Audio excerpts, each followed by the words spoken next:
Phone deals can sometimes be confusing, but how about getting billed hundreds of dollars for things you never even ordered? On the Consumer Watch, Sue Kwan tells us about the customers who got more than they bargained for. Yeah, imagine going into a store and you want one cell phone line, and then eventually you find out you have 10 cell phone lines. We heard from these consumers when they say their IDs and credit cards were used to order merchandise and service that they just didn't want. I'm not the only one, but I think a lot of people out there are victims. Leslie Lee says all she wanted was new cell phones for the 5 lines on her family plan with AT&T. So she came to this wireless store in San Jose, Global Air, where they speak Lee's first language, Vietnamese.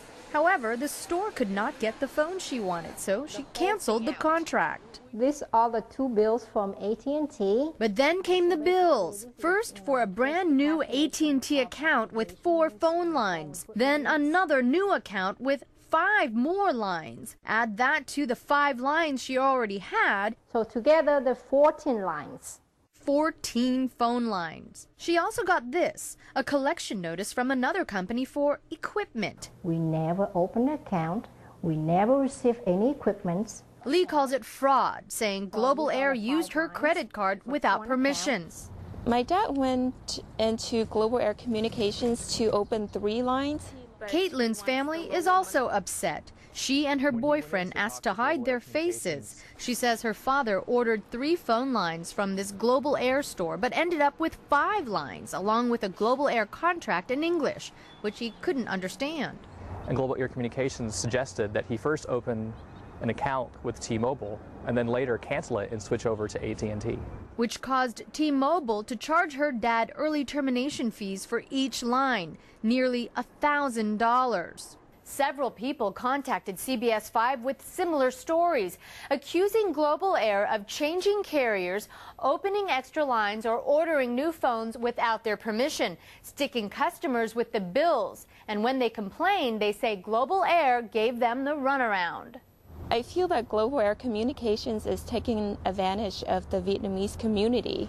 Taking advantage of a culture, they say, that likes to deal face-to-face, building trust, and where some people may be reluctant to ask authorities for help if things go wrong. First of all, they don't know the American system, they don't speak the language, so it's difficult for them to go complain anywhere. So we went to talk to Lou, Global Air's manager and son of the owner. Where is he? Yeah. I don't know. He stepped out.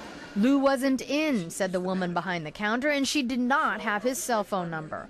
Lou eventually showed up but declined to go on camera. He denied any allegations of fraud and said most of his customers are happy.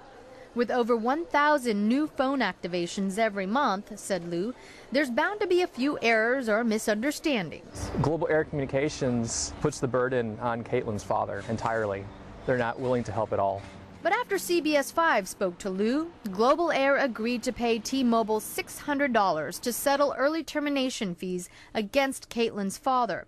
However, Leslie Lee says Global Air was no help to her. So she complained to AT&T, which dropped all charges. An AT&T spokesman told CBS 5 that the telecom giant may also have been victimized by Global Air and has since terminated its relationship with the store, citing numerous customer complaints. Shame on yourself. You do it to your own people. And thanks to those viewers for those story ideas. If you have a consumer problem, call our hotline at 888-5HELPS-YOU. That's between 11 and 1. That's Monday through Friday.